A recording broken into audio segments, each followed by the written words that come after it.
My wife Amanda is up to the unthinkable. I caught her in a dirty act, and I'm gonna tell you right now, you will not believe who she was with.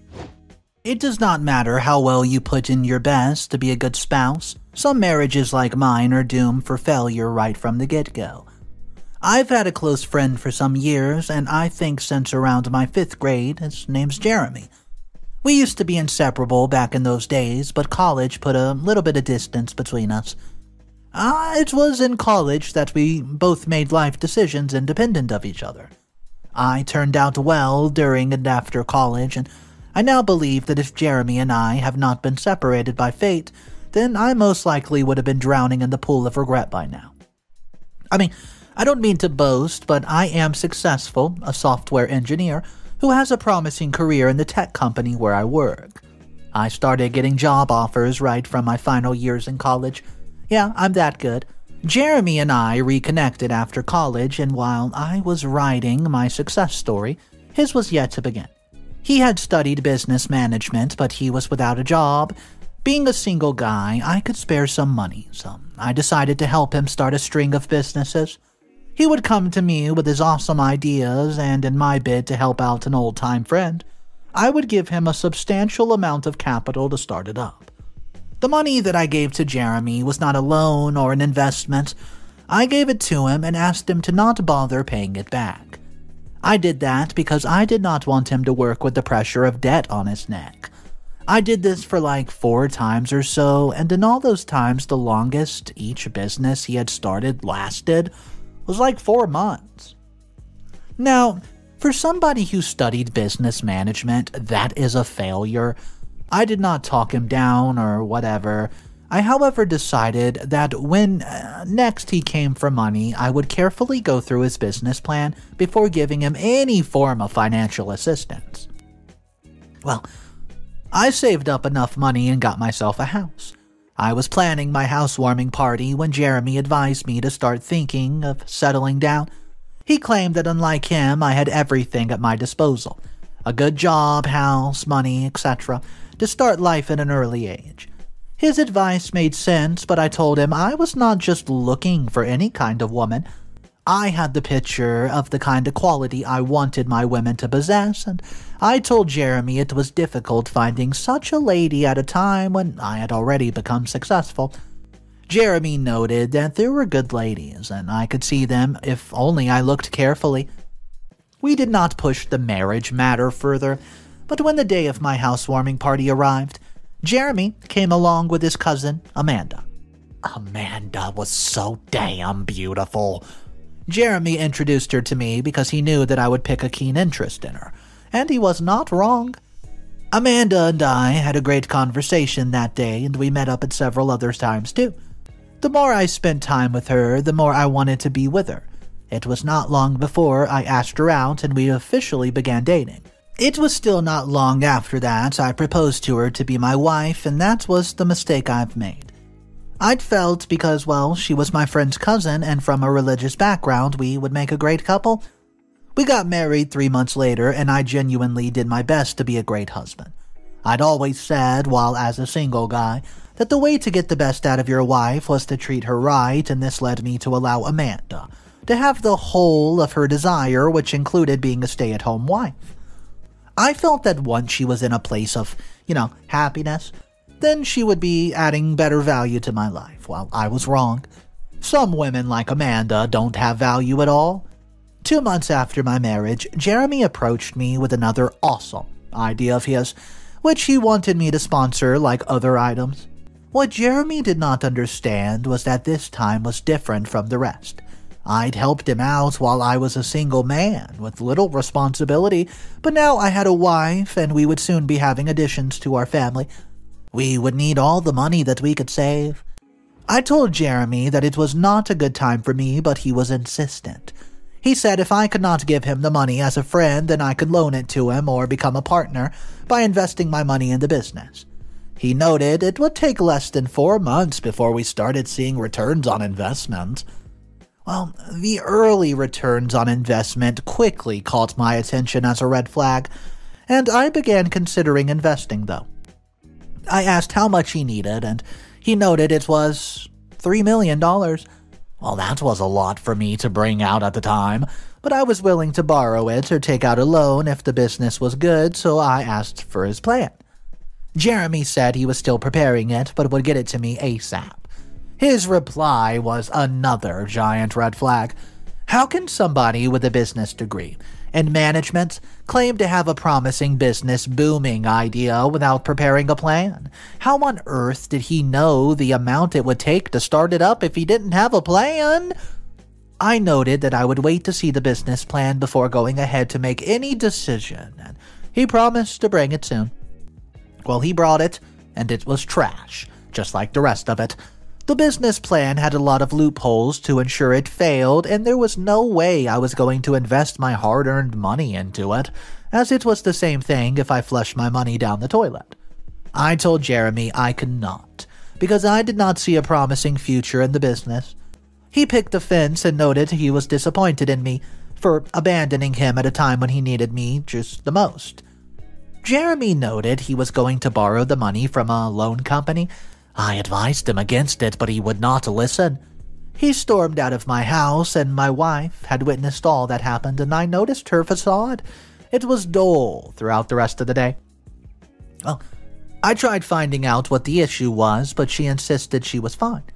It was later on, while I had gone to bed, that she woke me up to lay her complaint. She asked why I was being unfair to her. Her question took away what was left of sleep in my eyes. I asked her what her question meant, and she said that I've been unfair to her by not helping out her family. Well, her cousin Jeremy. She claimed that my response to Jeremy would have been different if it were my brother or sister or cousin.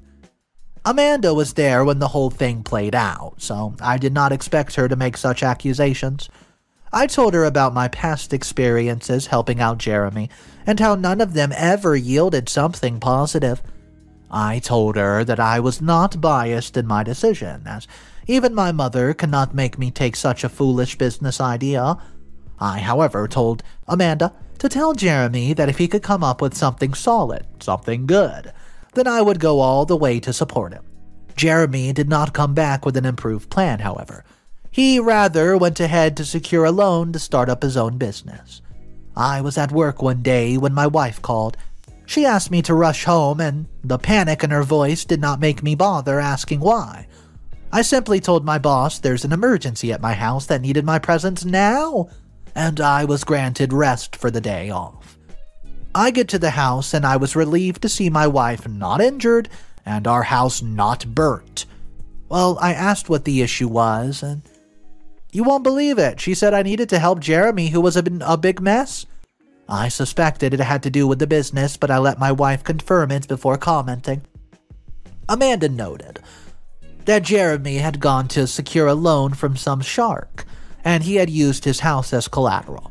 She said the loan company was going to take over his house in a week if Jeremy did not pay back his debt. I knew where my wife was heading, but I played dumb by asking her what she wanted me to do. Amanda plainly said I should give her cousin the money to clear his debt and secure his home. I told Amanda that I was not going to help Jeremy because of several reasons which I explained to her. The first was that we had just gotten married. We needed to save for the greater responsibility, kids, that would come in the future, which I hoped was not far. The other reason that I gave to my wife was that I had advised her cousin, but he turned down my advice and even walked out the door on me. I could not force him to do what I felt was right because he was mature and not responsible to me. I, however, noted that proof of maturity was to bear the consequences of your action when it came. He had taken his decision, and so he was not to be man enough to face the consequences. Amanda tried arguing that Jeremy may have made a mistake, but it was unfair to let him suffer the consequences. She rightly noted that everybody deserved a second chance. Well, Jeremy had gotten several chances with me to the point that I have lost count. Besides, I did not even have such an amount of money to start with, so I stood my ground of not interfering with his matter. My decision to not help Jeremy did not sit down well with my wife. She began playing the usual game that every woman plays on her man, keeping their distance till their husband gives in to the demands. Well, it didn't work. I ignored her as long as she ignored me because I knew that she would come to appreciate my decision in the long run.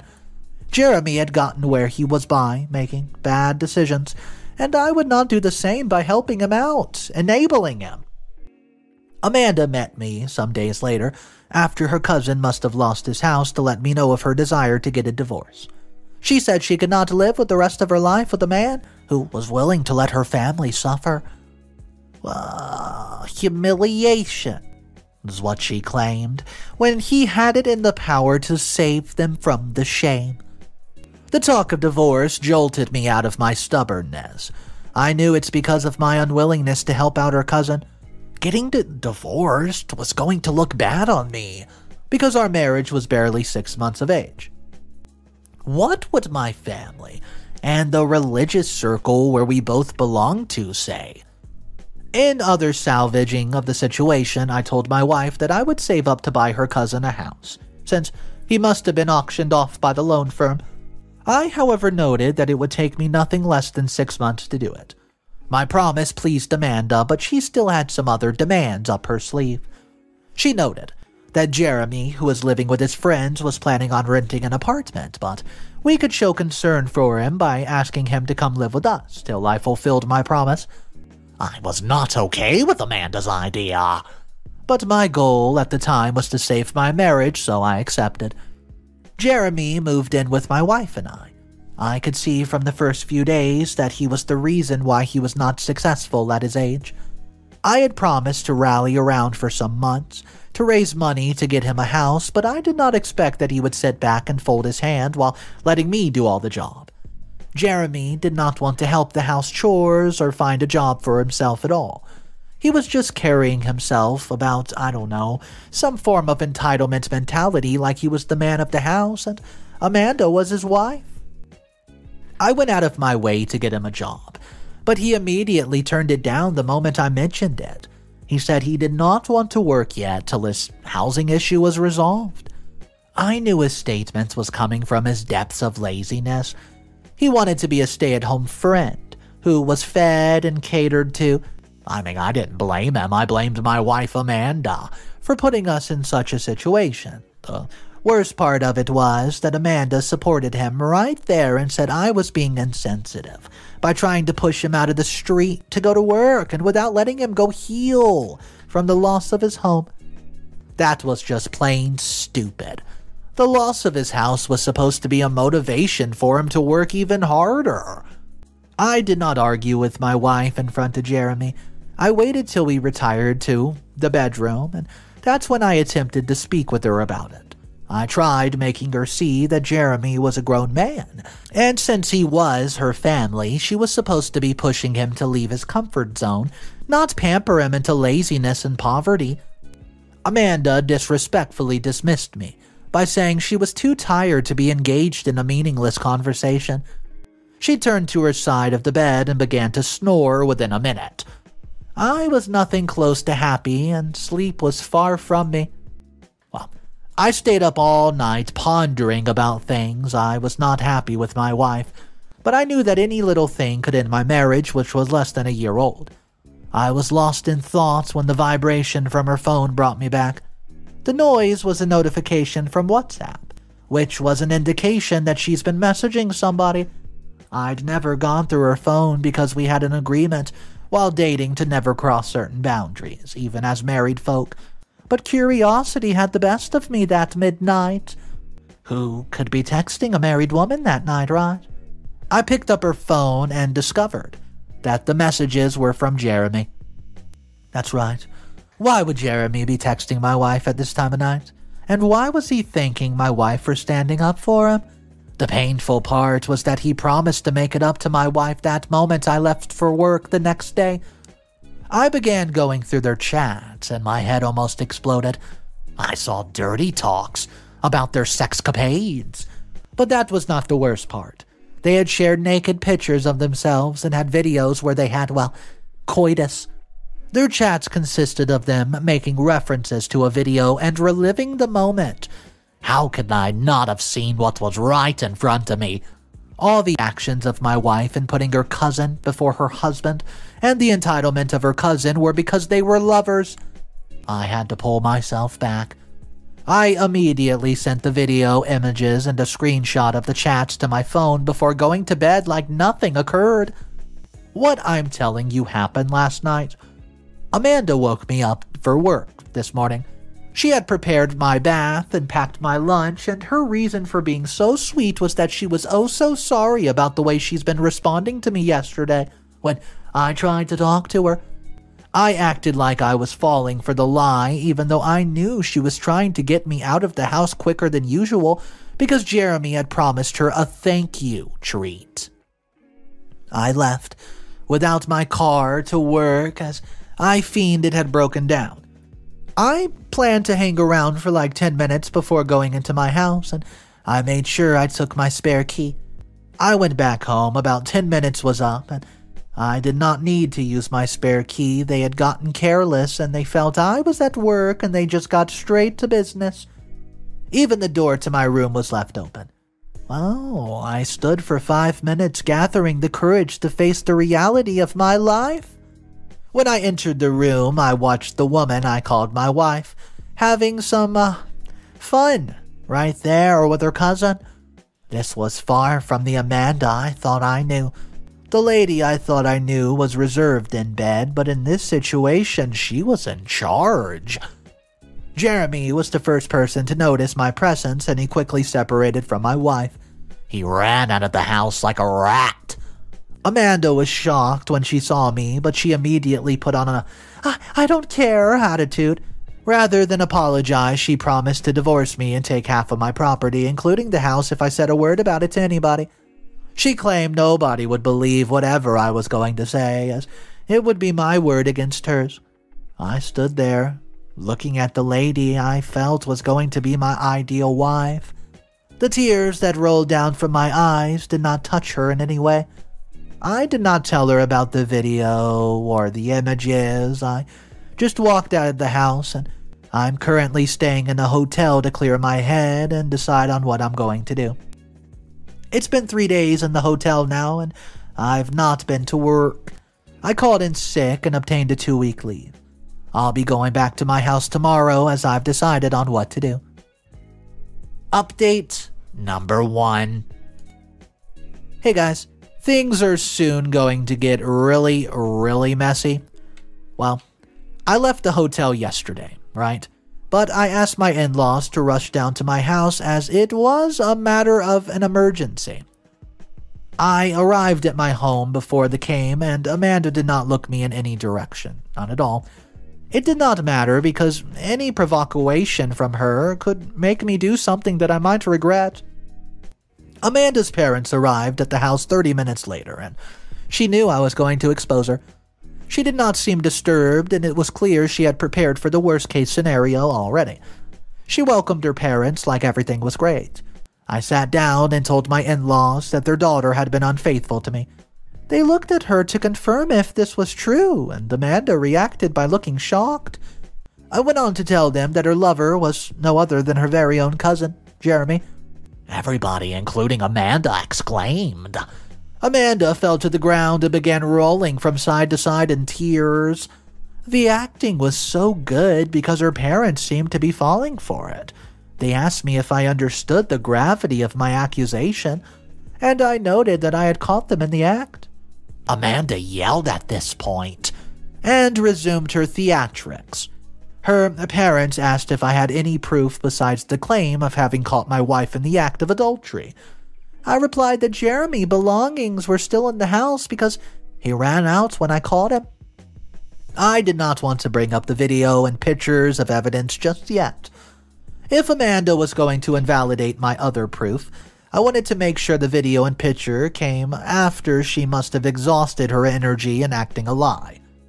My in-laws asked to see the belongings, and I took them straight to the room where Jeremy had stayed. We got into the room, and it turned out Jeremy's belongings were no longer there. Amanda had moved them out while I was away.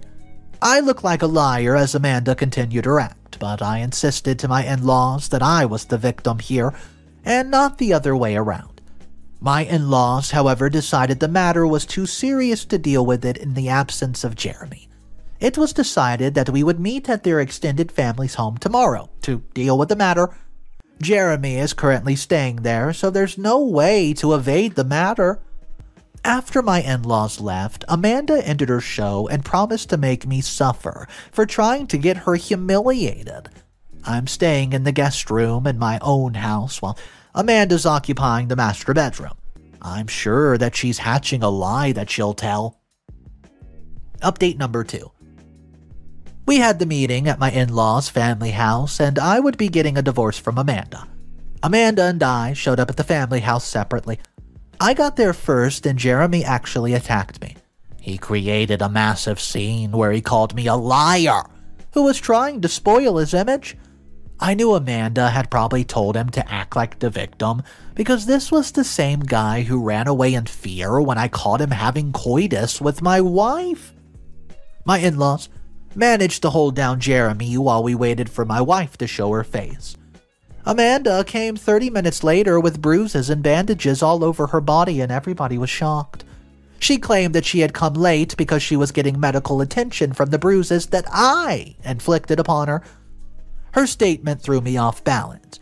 Amanda then told her parents what she claimed was the truth, and she said that I've been cheating on her right from the first month after we've gotten married, and she tried her best to cover it up, but she did not want the public to know that her husband cannot discipline himself around women.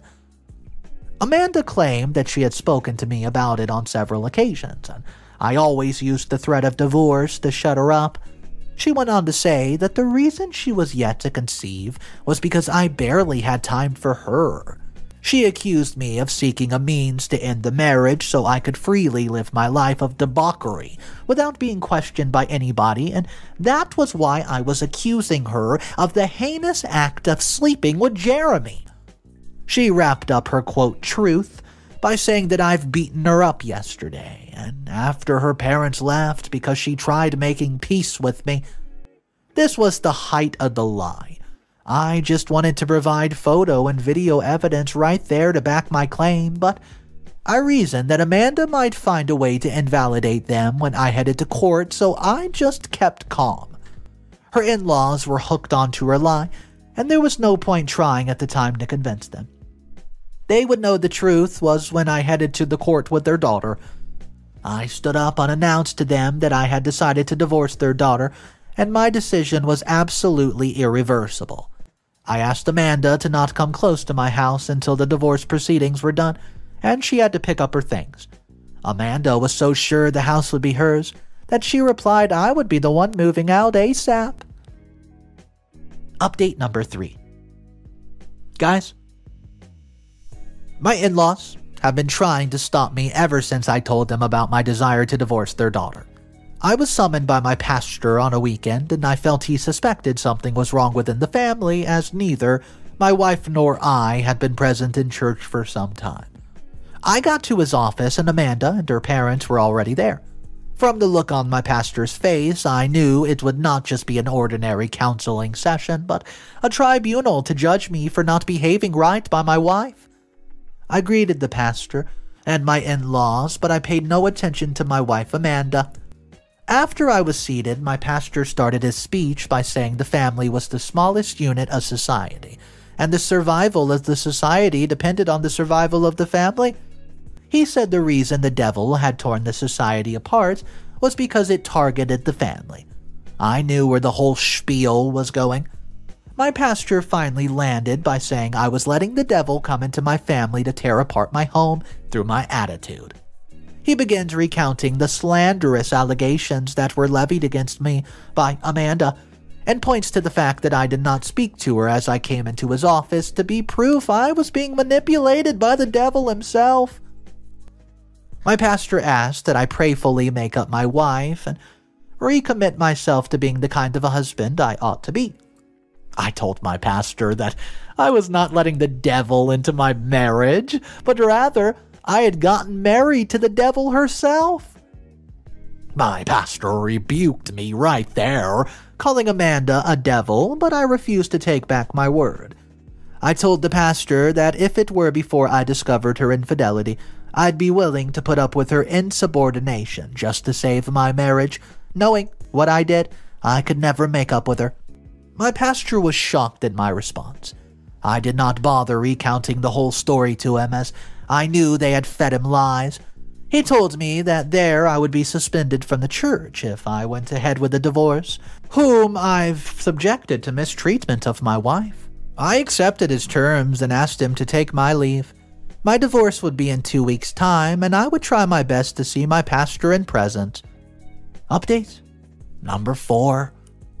Guys, I'm happily a divorced man, and I did not lose any of my property in the process. Let me explain. My divorce took place 2 weeks ago, and it was fun for me.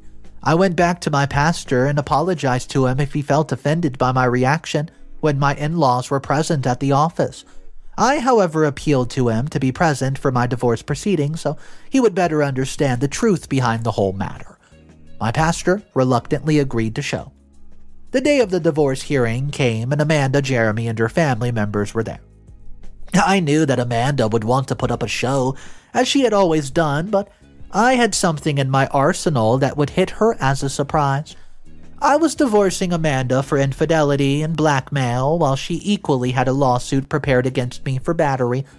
Amanda rehearsed her lies before the court, and Jeremy corroborated with her by saying I was accusing him of sleeping with his cousin, because he was the one who brought my cheating ways to Amanda's knowledge. It was soon my turn to speak, and I reaffirmed the story as it had happened. I then had the video evidence which I prepared for the court to be played. Pandemonium struck loose at the moment Amanda's family saw a different version of their daughter. Even my pastor could not hide his shock. It was like they were watching, well, indecent movies. The face of Amanda and Jeremy turned white, and mine became bright with a smile. Amanda's parents began weeping in shame. Not only was it disgraceful that their daughter was an easy girl, she was cheating on her husband with her cousin. After the video, photos and screenshots of their little chit-chat were made known to the court, the judge wasted no time in ruling the case in my favor, and Amanda and Jeremy were both demanded to pay a fine for defaming me. My pastor met me afterward and noted he clearly understood my reasoning.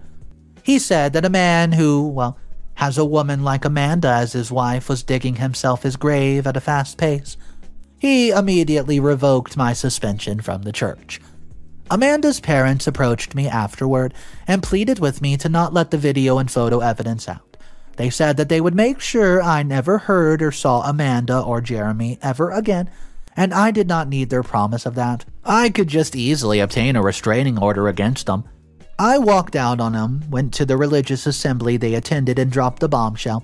From what I heard last, both Amanda and Jeremy have been abandoned by their family at large for embarrassing them, and those who can't reach them are dropping hateful messages on her phone. Amanda's parents have stopped going to church. I do hope to get married in the future, but I'm not going to do so based on somebody else's suggestion. I believe I've learned a lesson. This might have been the craziest story I've read all month. I mean, what in the world? We're talking about OP's wife cheating with her cousin. That is a crazy story, and guys, it just makes me wonder how many times like this story does it happen in real life? I was reading some of the comments, and there were so many people sharing their other family members and people they knew who went through similar things like in this story, and I can't help but just ask you guys this. Do you have any stories that you want to share that are very similar to today's story of OP's wife sleeping with her cousin? Drop it down below in the comment section. My name's Mr. Reddito. Guys, thank you for joining me on today's video. If you want daily stories, the best way to get them is by hitting that subscribe button. I'll see you tomorrow, and just remember, it's cool to be kind, and don't cheat on your husband with your cousin. Peace.